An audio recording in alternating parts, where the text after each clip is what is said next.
امریکہ کے ایک شہر ویسٹ ورجینیا میں سن 1945 کرسمس کی رات ایک ایسا دل خراش واقعہ پیش آیا جسے آج بھی یاد کیا جائے تو روح کانپ اٹھتی ہے۔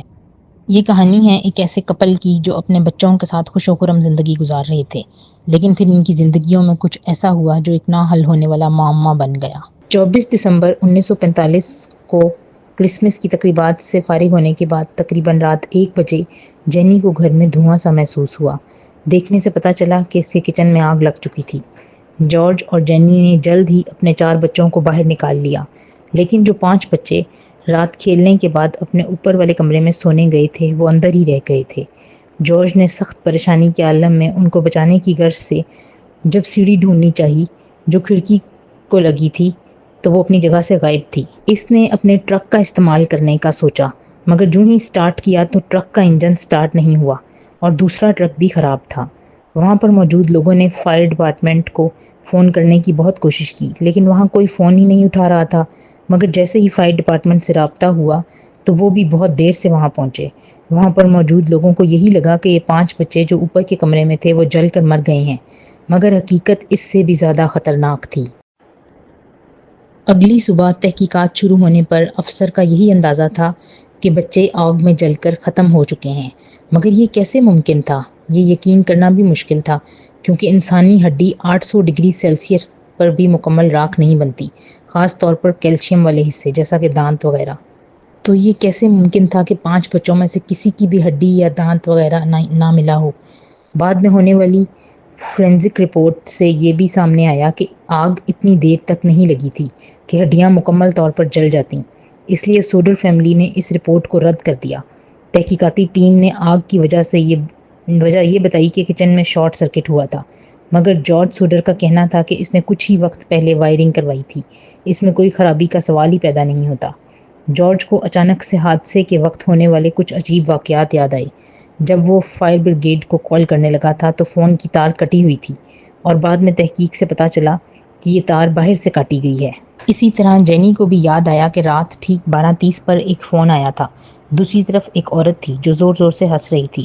جینی نے رانگ نمبر سمجھ کر فون کاٹ دیا تھا۔ اس پراسرار کال کے ٹھیک آدھے گھنٹے بعد فون لائن کٹی ہوئی تھی، اور یوں محسوس ہوتا تھا جیسے یہ فون لائن آگ لگنے سے پہلے ہی کاٹ دی گئی ہو۔ اسی رات آگ لگنے سے کچھ وقت قبل ایک اور عجیب بات یہ ہوئی کہ جینی نے چھت پر کسی چیز کے گرنے کی آواز سنی، اور حادثے کے بعد وہ سیڑھی جو گھر میں ہمیشہ ایک ہی جگہ پر پڑی رہتی تھی، گھر سے دور کھیت سے ملی۔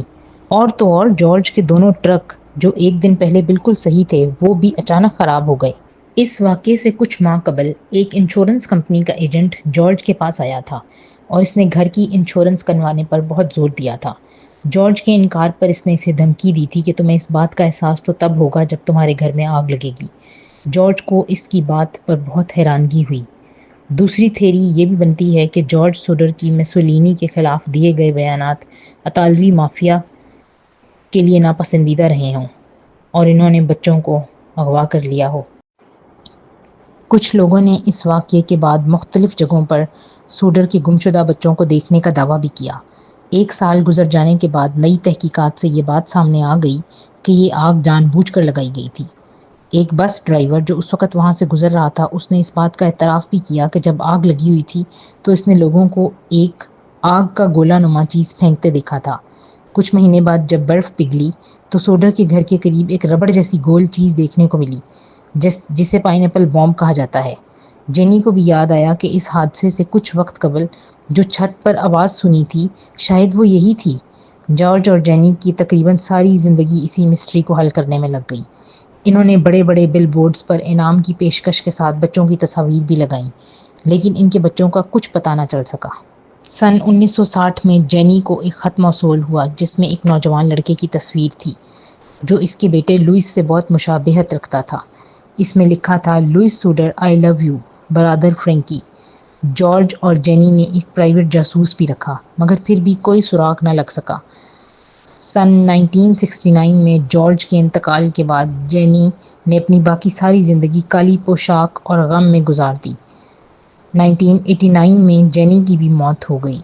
اس کے بعد خاندان والوں نے بچوں کی تصاویر والا بل بورڈ ہٹا دیا۔ بچوں کے ساتھ آیا کوئی سانحہ پیش آیا یا وہ کسی سازش کا شکار ہو گئی؟ اس راز سے آج تک پردہ نہ اٹھایا جا سکا۔